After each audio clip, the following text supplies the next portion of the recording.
Chapter 278. There was no need to question what she meant. Almost instantly after she had finished speaking, a faint sound could be heard echoing from somewhere. It was as if someone was slowly stepping on falling leaves, or perhaps chewing on something brittle, a faint and eerie sound. Despite looking around, there were no signs of other people or creatures. Either felt his senses come to life, tingling throughout his body. Following the chilly sensation that warned of danger, he slowly lifted his head. His eyes met with a monster perched high up in a tree, rustling leaves and drooling incessantly. A monster? Fall back! Either ignoring Lorna's screams, stepped forward. The monster met his gaze with indifference, its tail hanging down, swaying while it continued to tear and munch on leaves. Although its size was comparable to a small puppy, its tongue was long and thick, and its teeth sharp.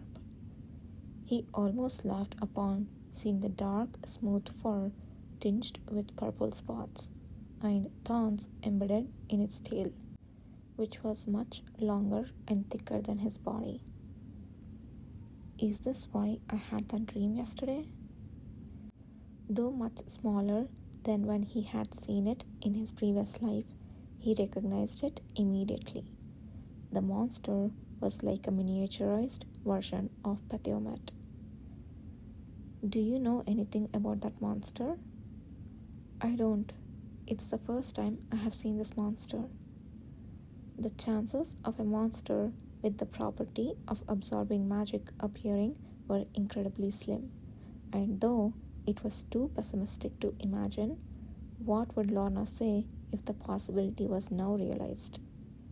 Either was curious, but he decided not to confirm recklessly when the answer was not certain. Originally, people had given a separate long name to differentiate between the giant Petiomet and the small ones.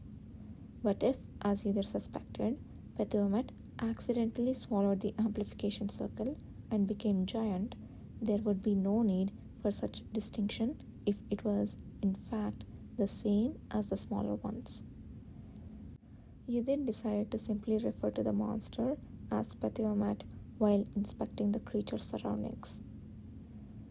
There used to be a horde, but now there's only one. Monsters that appeared in groups usually did so altogether. The probability was high that there should be a horde of similar monsters nearby if that one was here. But no matter how much he searched the upper parts of the surrounding trees, he could not spot any other monsters. Either raised his hand towards the Petiomet, which was still tearing at the leaves. Flames streamed out, burning the ends of the branch the monster was perched on. Moments later, the shaking branch fell. Petiomet, having fallen to the ground, squirmed helplessly on its back before eventually righting itself with its tail. It sluggishly shot a jet of black fluid towards Yuther in retaliation, but the weak attack failed to reach him, scorching into the innocent earth and grass before extinguishing.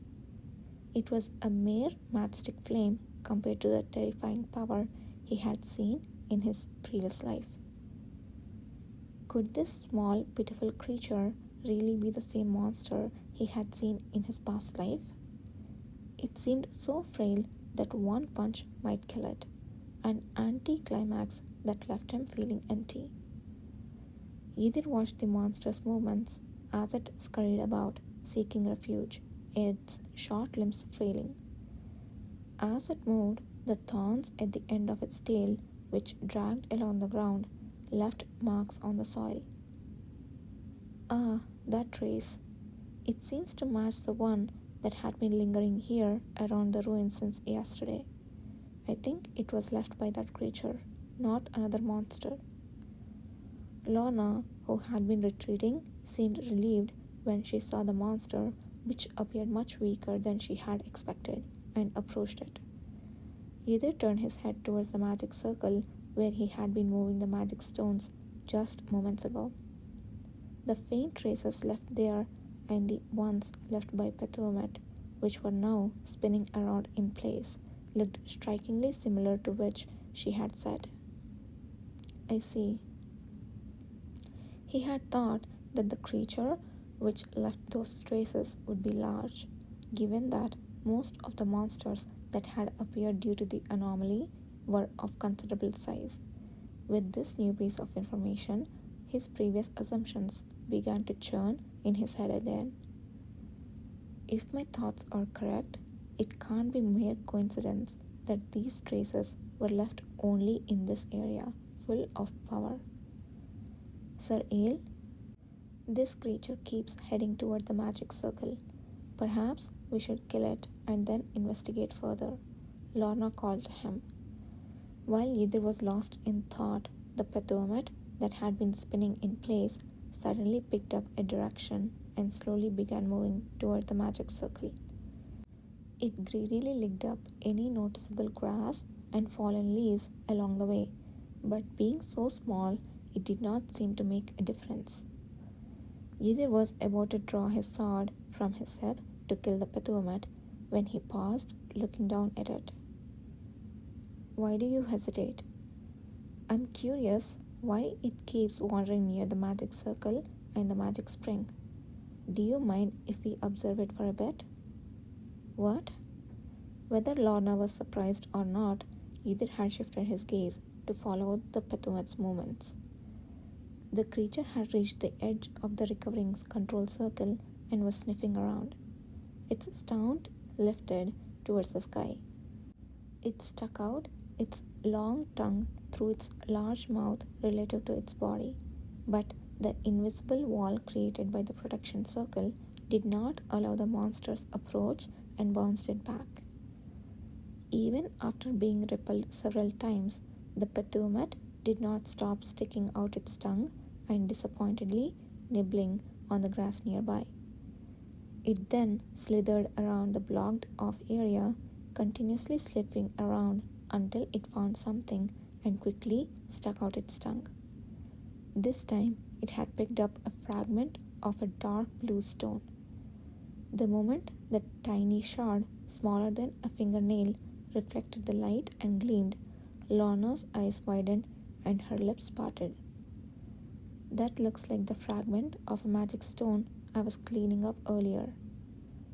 Before her muttering could end, the Pethumet had already shoved it into its mouth. No!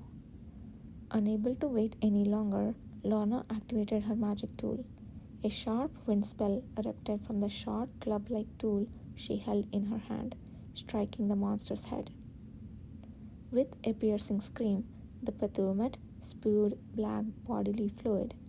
Its entire body turned a deep purple, then black, over and over again. Its entire body began to swell like a boil, prompting Lorna to cry out. Are you just going to watch? We need to deal with it now. Ydir drew his sword, holding it by the handle, and forcibly stabbed downward, piercing the Pethumet. The creature, pinned to the ground, convulsed a few times before weakly sticking out its long tongue. Only after he pulled out his sword and cut off that tongue did its squirming movements finally come to a complete stop. Just as in his previous life, that long tongue was indeed its weak point. While Lorna hurriedly ran towards the magic circle, Ydir knelt on one knee, examining the dead Pethumet's corpse. It's gone. What is? The shard of magic stone it had put in its mouth. It must have dropped somewhere since we killed it before it could swallow. Lorna was busy examining the magic circle, seemingly indifferent to this matter, but to Ydir it was not the same. The shard of the magic stone was nowhere to be found, neither inside the gaping mouth of the dead Pethumet, nor in the surrounding grassy area.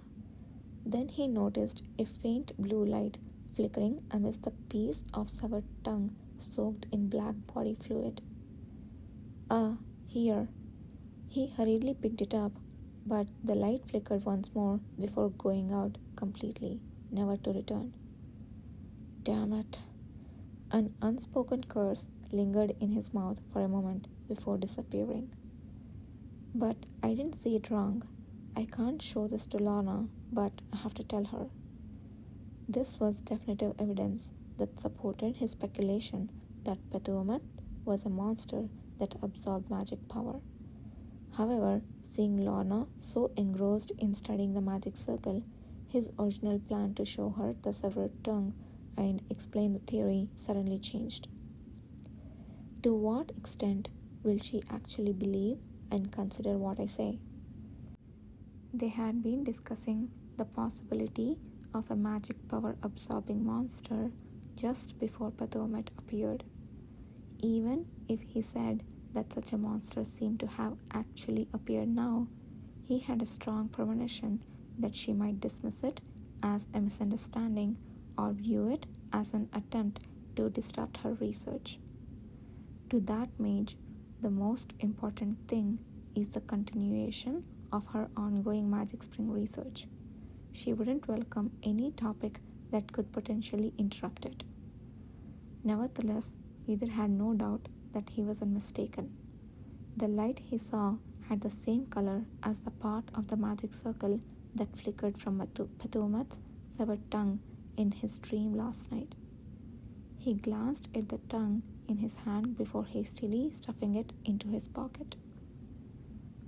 I will have to take this and show it to Michelin. It would be better if the same kind of monster didn't appear again. However, his bad premonition usually turned out to be accurate in such cases.